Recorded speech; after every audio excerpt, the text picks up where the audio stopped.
कन्या वरिष्ठ माध्यमिक पाठशाला जोगिंदर नगर की हम दो छात्राएं, मैं रिधि वर्मा और मैं अनवी पेश कर रही हैं हीर रांझा की पारंपरिक कहानी। अरे सखी, क्यों कुछ गुमसुम हो? नहीं, ऐसा कुछ नहीं है।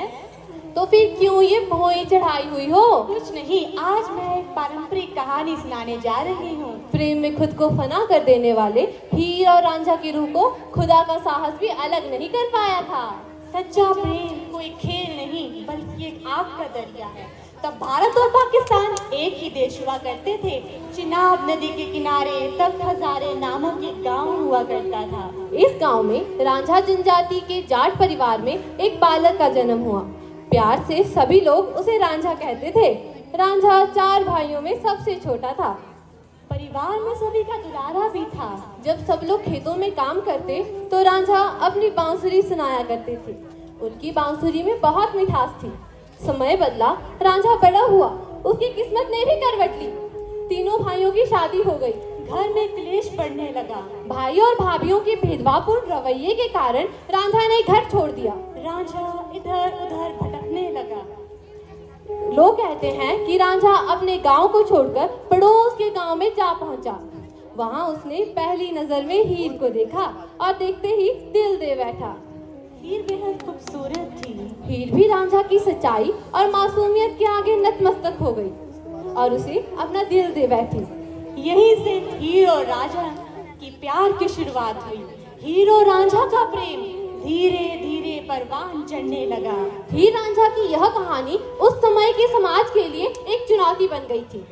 तब समाज जाति पाति और सामाजिक बंधनों की बंदिशों में जकड़ा हुआ था। जब हीर के परिवार को इनके संबंध का पता चला तो उन्होंने इसे रोकने के लिए हर संभव प्रयास किए। हीर के चाचा ने जबरदस्ती हीर की शादी एक अमीर और प्रतिष्ठित व्यक्ति के साथ करवानी चाहिए और रांझा को गांव से बाहर निकाल दिया। इस किस्से के बाद हीर और रांझा की कहानी और भी दर्दनाक हो गई। रांझा पागलों की तरह भटकने लगा। वो एक दूसरे से मिल नहीं पा रहे थे। उन दोनों के बीच प्रेम तो था, लेकिन उनके बीच समाज की एक दीवार खड़ी हो गई थी। हीर और रांझा इस जुदाई से काफी ज्यादा दुखी थे। इसके बाद हीर की शादी हो गई। हीर का दिल टूट चुका था। वो रांझा की याद में दिन रात गुमसुम रहने लगी थी। किस्सा हीर रांझा का यह बहुत ही मार्मिक है, जहाँ दोनों ही अपने प्रेम से बिछड़ने का दर्द झेल रहे थे। कहते हैं कि सच्चा प्यार कभी हार नहीं मानता। रांझा ने भी हीर को पाने के लिए हर मुमकिन प्रयास किया। उसने फकीरों का भेष धारण किया और हीर के गांव जा पहुंचा। वहां वह हीर के ससुराल में हीर से मिला। उधर उन दोनों ने भागने का फैसला किया, लेकिन हीर के ससुराल पक्ष वालों ने उन्हें रंगे हाथों पकड़ लिया। मामला बादशाह तक पहुंचा। दोनों पक्षों की गवाही हुई। बादशाह ने आदेश दिया कि हीर की शादी जबरदस्ती करवाई गई है, इसीलिए उसे अपना शौहर चुनने का अधिकार मिलना चाहिए।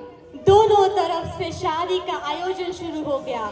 मंगल ध्वनियां बजने लगी। हीर की सखी सहेलियां उसे मेहंदी व श्रृंगार आभूषण पहनाई जा रही थी। रांझा की बारात दूसरी तरफ दरवाजे तक पहुंच चुकी थी। मेहमानों का आदर सत्कार हुआ। सभी रस्में खुशी खुशी निभाई जा रही थी। लेकिन हीर के दुष्ट चाचा ने उसे एक लड्डू में जहर देकर खाने को दिया और कहा, बेटी आखिरी बार मेरे हाथ से ये लड्डू खा लो। हीर ने भी खुशी खुशी ये लड्डू खा लिया। लेकिन बारात आ चुकी थी। अचानक खुशी का माहौल मातम में बदल गया।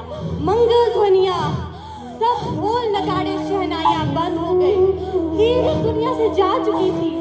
जैसे ही रांझा को इस बात का पता चला, वो दौड़ा हीर के पास आया। उसने हीर को अपनी बाहों में उठाया और रोने लगा। हीर तुम्हें क्या हुआ है? तुम मुझे छोड़ के नहीं जा सकती हीर। मैं तुमसे बेहद प्यार करता हूँ। मैं तुम्हारे बिना कैसे रहूंगा?